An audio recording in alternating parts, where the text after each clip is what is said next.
आज हम सीखेंगे रजोधर्म और जनन स्वास्थ्य के बारे में। चलिए पहले रजोधर्म की चर्चा करें। लैंगिक जनन में नर एवं मादा भाग लेते हैं। मानव जनन में प्रत्येक माह स्त्री के शरीर में 2 में से 1 अंडाशय द्वारा एक अंडकोशिका परिपक्व की जाती है।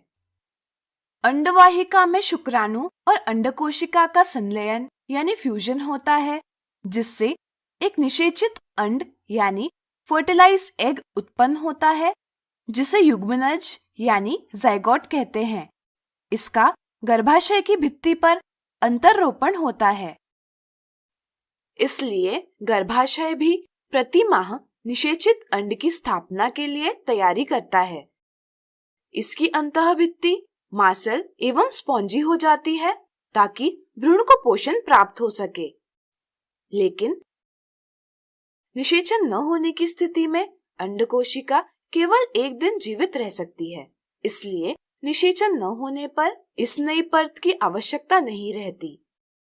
इसलिए यह परत धीरे धीरे टूटकर रुधिर एवं म्यूकस के रूप में योनि मार्ग से निष्कासित की जाती है और गर्भाशय के अंतःभित्ति की मरम्मत हो जाती है।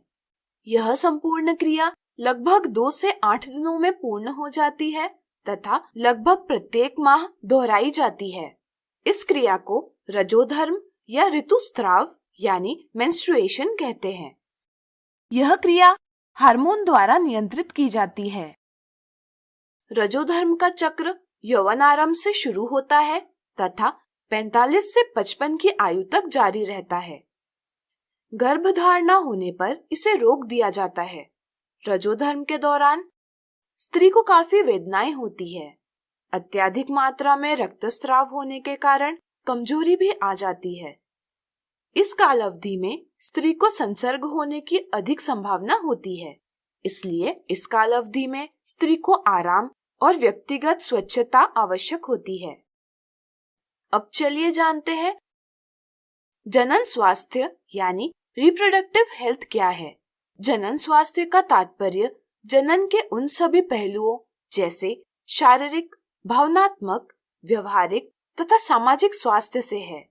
जनन स्वास्थ्य से संबंधित कई समस्याएं हो सकती है, जैसे समाज में लड़के और लड़की में भेद, बाल विवाह जैसी रूढ़ियां, संतानोत्पत्ति के लिए परिवार का दबाव तथा शासन का नियंत्रण इत्यादि। स्त्री का कम उम्र में गर्भधारण करने से, बच्चों के बीच अंतराल कम रखने से या अधिक बार गर्भधारणा करने से स्त्री के शारीरिक स्वास्थ्य पर विपरीत परिणाम होता है। यदि इच्छा के विरुद्ध गर्भधारणा होती है तो इससे मानसिक, शारीरिक तथा वित्त संबंधित समस्याएं उत्पन्न हो सकती है। असुरक्षित यौन संबंधों से अनेक रोगों की लैंगिक संचरण की भी संभावना बढ़ जाती है। यदि जनन पर नियंत्रण न किया गया तो एक जनसंख्या में अत्यधिक वृद्धि की समस्या उत्पन्न होती है, जिसे जनसंख्या विस्फोट यानी पॉपुलेशन एक्सप्लोजन कहते हैं। इससे समस्याएं जैसे भोजन एवं साधन संपत्ति में कमी, सामाजिक असमानता इत्यादि उपस्थित होती है। इसलिए जनन स्वास्थ्य से संबंधित आवश्यक जानकारी प्रत्येक व्यक्ति को होना आवश्यक है। इन समस्याओं के समाधान हेतु गर्भनिरोधन की विभिन्न युक्तियां खोजी गई। चलिए इन्हें जानें। शीश्न को ढकने वाले कॉन्डोम अथवा योनि में रखने वाली अनेक युक्तियों जैसे डायफ्राम, गर्भाशय ग्रीवा टोपी, वॉल्ट इत्यादि रबर से बने उपाय यांत्रिक अवरोध यानी मैकेनिकल बैरियर कहलाते हैं। वे शुक्राणु का अंडकोशिका तक पहुंचना रोकते हैं, जिससे गर्भधारणा रोकी जा सकती है। इसी तरह वे रोगों के लैंगिक संचरण को भी रोकने में सहायक होते हैं। गर्भनिरोधक गोलियां यानी कॉन्ट्रासेप्टिव पिल्स स्त्रियों द्वारा खाई जाने वाली दवाइयां होती है जो हार्मोन संतुलन को परिवर्तित करती है। इससे अंड का मोचन नहीं होता और इसलिए निषेचन की संभावना नहीं रहती। इनके कुछ विपरीत परिणाम भी हो सकते हैं।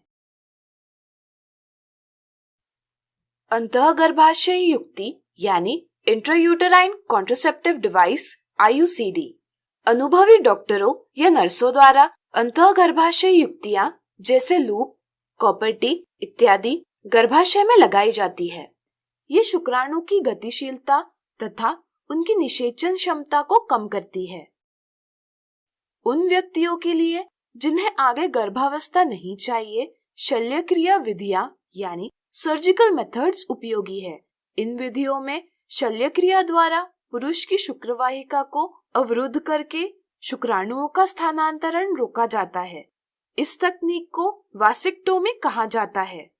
इसी तरह स्त्री की अंडवाहिनी को अवरुद्ध करके अंड को गर्भाशय तक जाने से रोका जाता है। इस तकनीक को ट्यूबेक्टोमी कहा जाता है। शल्यक्रिया से अनचाहे गर्भ को गर्भाशय से हटाया भी जा सकता है।